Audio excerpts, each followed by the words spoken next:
Is sexual liberation really that bad? It seems like it's just another right wing tactic for human suppression. Ask your mom. Think about it.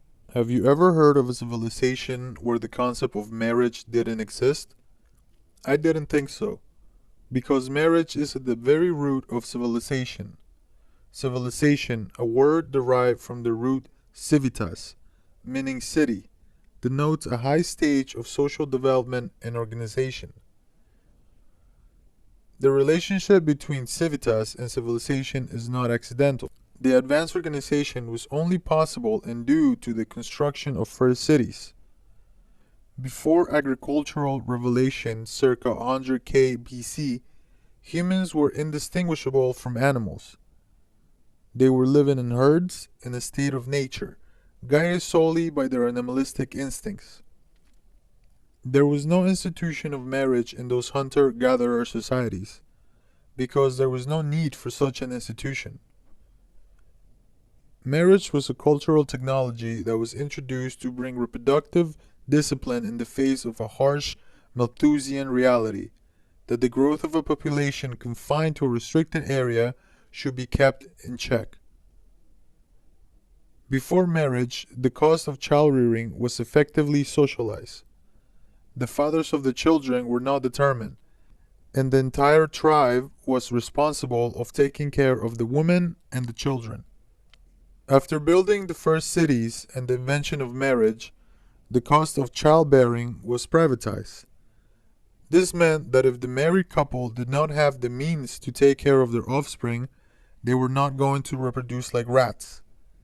This also meant that if a man wanted to leave a genetic legacy after him, he had to channel his energy towards production, benefiting the entire society. Thus, patriarch was born. Patriarchy is therefore simply civilization.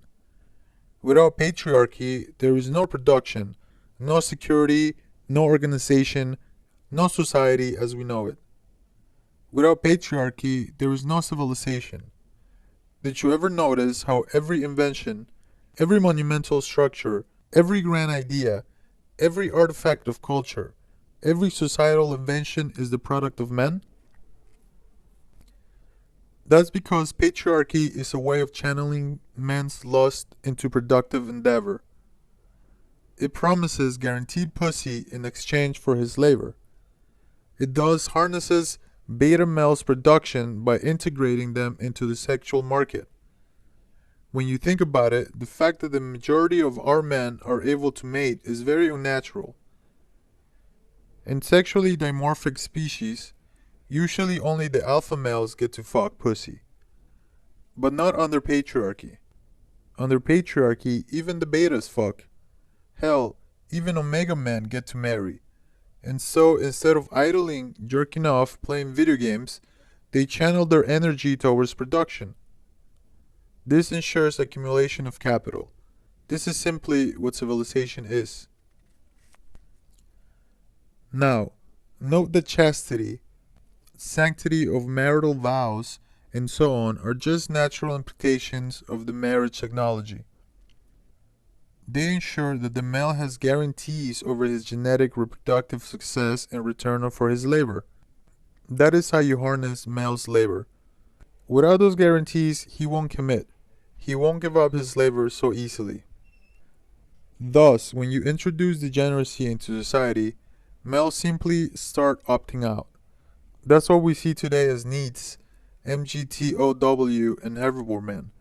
We're at advanced stage of civilization decay. The collapse is very near. Anyway, the degeneracy equals societal collapse trope we so often see in religious scripture is real. It's there for a reason. So yeah, sexual liberation is really that bad.